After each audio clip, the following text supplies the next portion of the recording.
years ago, I had zero experience in tech. I was burnt out from my interior design job, and I literally had no idea how I was going to get myself out of this mess. And now I work as a product designer full-time on B2B software. I'm going to talk about how I became a product designer, zero experience from scratch, you might say, and tips on how you guys might do the same.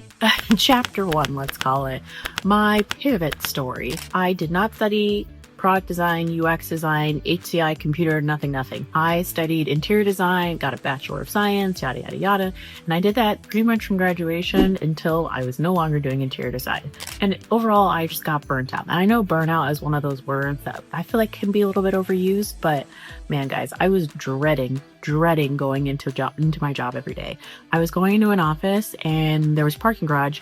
I would literally sit in my car, guys, and like talk myself up. Like, okay, you just got to go up there. You just got to get out of the car.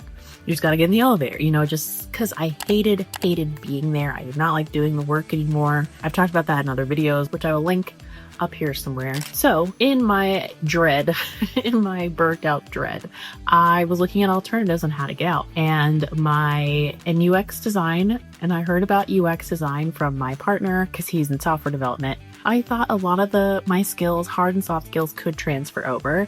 It's a design process. I currently do a design process. I just do physical spaces instead of digital ones. From there, I dipped my little toe. I started off with a free course. I think I did Coursera. Actually, I'm doing a series over on my TikTok. I'm trying to post on TikTok, guys, where I'm reviewing free UX courses so you guys don't have to, and kind of giving you my thoughts on somebody that has been practicing as a designer, my thoughts on it. So the series has just begun. It's over on my TikTok. Anyway, so once I was like getting the hang of it, once I was going through the free course, I was like, okay, this is great information. It's very, very thin though. I need to go full steam into a boot camp. And I did a little bit of research, but then I ultimately committed to Springboard. You guys know, if you've seen any of my videos, Springboard is the boot camp that I went through. Honestly, guys, you just have to commit. It sucks. Getting back into any type of education was hard. Don't believe anybody out here that tells you it's not, because it kind of sucked because I had to go, I was still obviously being an interior designer in the day, and then I had to come back and do homework and projects and have weekly calls with my design mentor. So somebody who was actually a designer was looking at my work to make sure I was not off base, so I'm not failing these courses. And honestly, guys, I think sticking through that boot camp is really important, because the boot camp is the easy part. If you can't even commit past a month, 2 months, there's no way you're going to be ready to commit to a job search. And I know that can be harsh, and I know I'm probably going to hurdle some feelings with that, but if you can't even commit to the introductory period, it's not for you, because finding a job is not for the weak. So then I applied like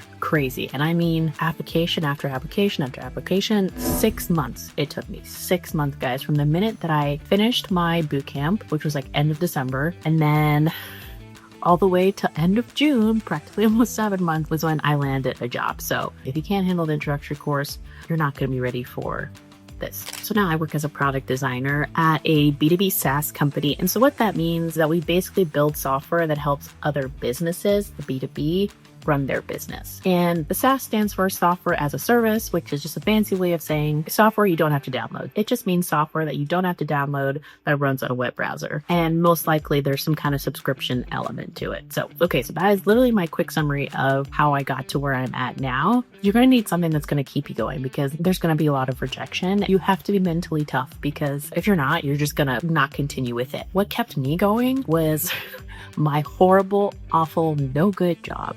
When I tell you guys, I hated that job. I was like, I'd be tired coming home from work, and I was like, Stephanie, get your ass up, because you do not want to go back to that job one more day. And another thing that kept me going was imagining the feeling of putting in my 2-week notice. That is what kept me going to keep applying to other jobs. I leveraged my transferable skills from interior design. I technically had literally zero UX tech product experience, none. But I didn't frame myself as that. I said I have experience as a designer. I was just doing physical versus digital. So make sure everybody's got a transferable skill. No matter what job you came from, I promise you, something that you've learned in past jobs is going to apply as a designer. Okay, building obviously portfolio is major, and I'm not going to get too deep into this. I have plenty of videos talking about portfolios, so I will also include that here. You want to elevate your school projects a little bit, and that's something that I did not do, which I wonder could have been a deterrent for me, is that I created my projects as I was going during boot camp. So it wasn't as big of a hill at the end. I don't think I did the best job of going back and like cleaning it up. So they felt like school projects. So you want to make sure that you are elevating your project as much as possible, and also finding if there's any real world projects that you can tackle. I kind of want to discourage a little bit from reworking an app, because you really have to think about what value is that providing? What skill am I showing off to prospective companies? I think working with a real company, even if it's literally the local pizza shop down the street, is going to be more impressive in a hiring manager's eyes. Treat this like a design problem. You want to research the industry. You want to identify their pain points or user need. What are the recruiters and the hiring managers looking for? Prototype your approach. So like if you can UX your job hunting process, I think that'd be a pretty cool way to prove that you know what you're doing. And then just make sure all your stuff is tight. Like I said, resume, portfolio, cover letter. Down below, I have my free resume template in there. So snag that if you guys want. Even if you don't use it, if you just need some ideas, that's down there. You just want to make sure all your design artifacts are right and tight and not going to be holding you back at all. Okay, now some quick fire tips for you. You need to time box yourself, whether it's time boxing your learning in the sense of like, okay, I have this much coursework to get done. I'm giving myself 4 days to do it, and that's it. Or applying for jobs. I'm applying 3 hours of the day, 5 days a week. That's what I'm doing. You need to put some guardrails on yourself, because either you'll take too long or you won't take enough time. You need to make sure that you are disciplined and strict with yourself. And I think you also need to have